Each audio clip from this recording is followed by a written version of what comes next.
మీకు శుభాలు తెలియజేస్తున్నాము. ఈ సంతోషానికి కారణము యేసుక్రీస్తు ప్రభువారి లోకానికి రక్షకుడిగా వచ్చారు. ఆయన నామంలో శాంతి ఉంది, ఆయన నామంలో సమాధానం ఉంది, ఆయన నామంలో పాప క్షమాపణ ఉంది. ప్రభు యేసుక్రీస్తు వారి లోకానికి వచ్చి మనందరి పాపాలు తీసివేయడానికి ఆయన పరిశుద్ధమైన పవిత్రమైన రక్తాన్ని మనందరి కొరకు దారపోశారు.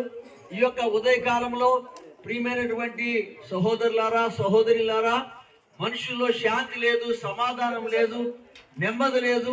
ప్రస్తుత ప్రపంచ పరిస్థితులు ఏమి బాగులేవు. కక్షలతో, క్రోధాలతో, అశాంతితో, అనెమ్మదితో, ద్వేషాలతో ఉంది.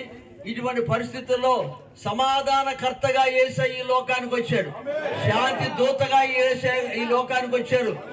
ఆయనకు ఆశ్చర్యకరుడు అని పేరు, ఆలోచనకర్త అని పేరు, బలవంతుడైన దేవుడు అని పేరు, నిశ్చయుడు తండ్రి అని పేరు. ఆయన భుజాల మీద రాజ్య భారం ఉంది. ఆయన రాజ్యాన్ని సిలువ మోసుకొని కట్టారు.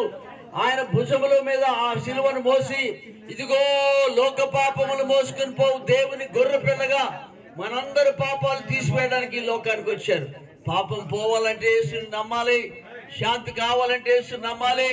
ప్రియమైన వారులారా, మా అందరి జీవితాల్లో యేసు ప్రభుని ఎరగక మునుపు మేము కూడా నెమ్మది లేక, శాంతి లేక అటు ఇటు ఉండేవారమే. కానీ ఒక దినాన ఇటువంటి సువార్త మేము విని యేసు ప్రభు గొప్ప దేవుడని, నిజమైన దేవుడని, మనందరి పాపాల కొరకు ఈ లోకానికి వచ్చి తన విలువైన రక్తాన్ని కార్చి ప్రాణం పెట్టి తిరిగి లేచిన గొప్ప దేవుడని మేము తెలుసుకున్నప్పుడు, మేము ప్రార్థన చేసినప్పుడు ప్రభు మా బ్రతుకులు మార్చాడు, మా జీవితాలు మార్చాడు. ఈ దినాన ప్రపంచం అంతటికి ఈ సంతోషకరమైన వర్తమానం, ప్రపంచం అంతట్లో కూడా క్రీస్తు జన్మ పండుగలు చేస్తా ఉన్నారు. ఒక మూలం జరిగింది కాదు, ఒక వీధిలో జరిగింది కాదు.